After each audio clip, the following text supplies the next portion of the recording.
Hello guys, welcome back to my channel. তোমরা কেমন আছো? আই সকলে ভালো আছো আর আমিও খুব ভালো আছি। তো একটা নতুন ভিডিওতে সবাইকে ওয়েলকাম।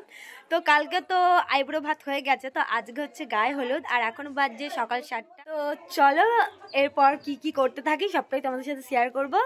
তো দেখতে শাড়ি পরা হয়ে গেছে, তো আমি একাই পরেছি। বৌদি আর দিদি ছিল একটু হেল্প করে দেওয়ার জন্য, যেহেতু কুচিমুচি শার্ট করে দিতে হবে, তাঁতের শাড়ি কড়কড়ে থাকে, কড়কড়ে ভাব। তো যাই হোক, এবার করে নেবো হালকা মেকআপ। আর তার সাথে আমি যেহেতু গায়ে হলুদের মালা সবই আছে, তোমরা মিনি ব্লগে দেখেছো। তো যাই হোক, আর বেশি বকবো না। তো চলো আগে মাথাটা হাসড়ে নিই আর মেকআপটা করে নিই। বৌদি দিদি কেউ বাড়ি ছিল না, ওরা একটু বাজারে গিয়েছিল, মানে এই রজনীগন্ধা ফুল আনতে। এই যে আমি রাতে খোঁপাই দেবো সেই ফুল, তারপর যে রজনীগন্ধা মালা পরে, তো সেগুলো আনতে গিয়েছিল। তো তার জন্য আর কি লেট হয়ে গেছিলো, ওরা আমাকে গোছমোছ করিয়ে দিত। তো ওরা আসলো, তারপর আমি যেহেতু গোছ হলাম। তো চলো আর বেশি বকবো না, মেকআপটা আগে সেরে নিই, তাছাড়া ওদিকে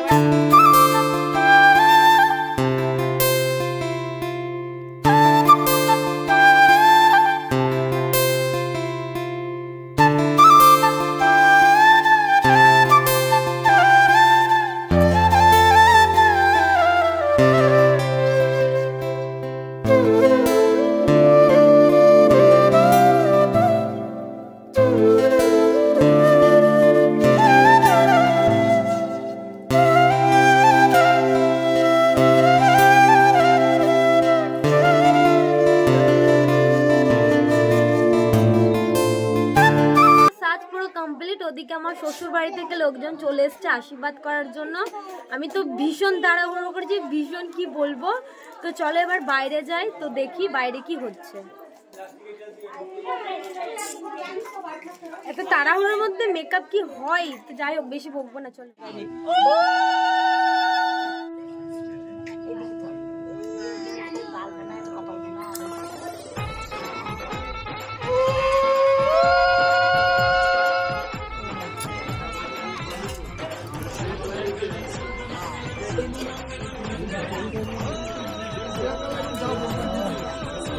এটা ওটা তুলছি না।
কি বলবো বলো, গানও বাজছে না, গায়ে হয়তো খুব বাইরে বাজছিল। চল যাবো আমার কাজল হাতা। হ্যাঁ দিস তো। ও সেগুনা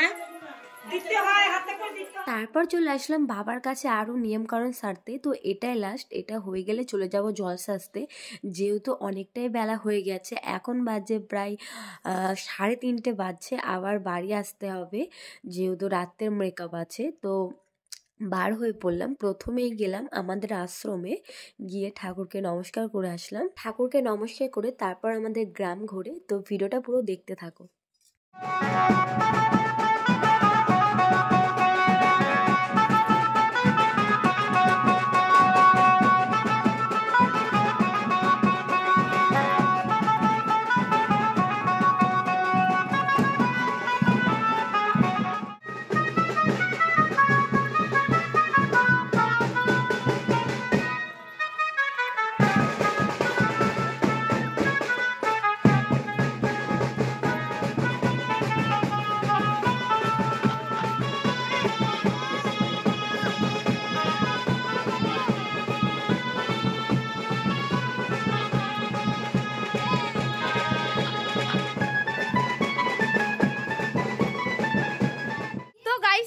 ব্লগটা এখানে এন্ড করছি। অনেক ডান্স করেছি, তো আমি বাড়ি চলে আসলাম। আর ওরা আসছে, যেহেতু আমি আবার রাতে সাজতে বসবো, তো তার জন্য তাড়াতাড়ি চলে আসলাম। আর 9টার সময় লগ্ন যেহেতু, তো চলো আবার নেক্সট ব্লগে দেখা হবে। তো এই ব্লগটা এখানে এন্ড করছি, টাটা।